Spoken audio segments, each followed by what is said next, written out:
औज़ बिल्लाहि मिनश शैतानिर रजीम बिस्मिल्लाहिर रहमानिर रहीम। एक औरत हज़रत हसन बसरी रहमतुल्लाह अलैह के पास आई और अर्ज़ किया कि मेरी लड़की का इंतकाल हो गया है, मेरी तमन्ना है कि मैं उसको ख्वाब में देखूं।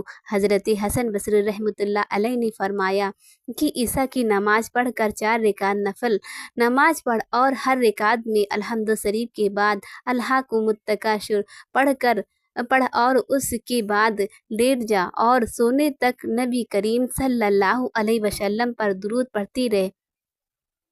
उसने ऐसा ही किया।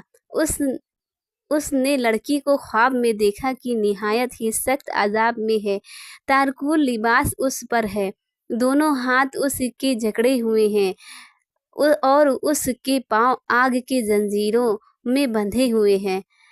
सुबह में उठकर फिर हज़रत हसन बसरी रहमतुल्लाह अलैह के पास गई और हज़रत हसन बसरी रहमतुल्लाह अलैह ने फरमाया कि उसकी तरफ से सदका कर, शायद अल्लाह जल्ले शानहू उसकी वजह से तेरी लड़की को माफ़ फरमा दे। अगले दिन हज़रत हसन बसरी रहमतुल्लाह अलैह ने ख्वाब में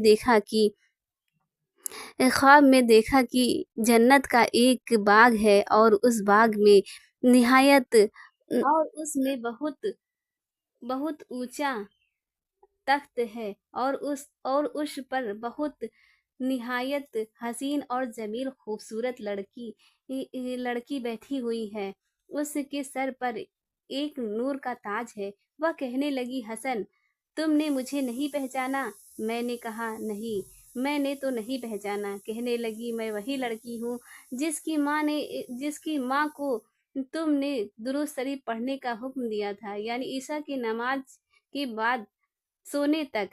हज़रत हसन बसरी रहमतुल्लाह अलैह ने फरमाया कि तेरी माँ ने तो तेरा हाल उसके बरअक्स बताया था जो मैं देख रहा हूँ। उसने कहा कि मेरी हालत वही थी जो माँ ने बयान की थी। मैंने पूछा, फिर यह मर्तबा कैसे हासिल हो गया? उसने कहा कि हम 70,000 आदमी इस अजाब में मुब्तला थे जो मेरी माँ ने आपसे बयान किया।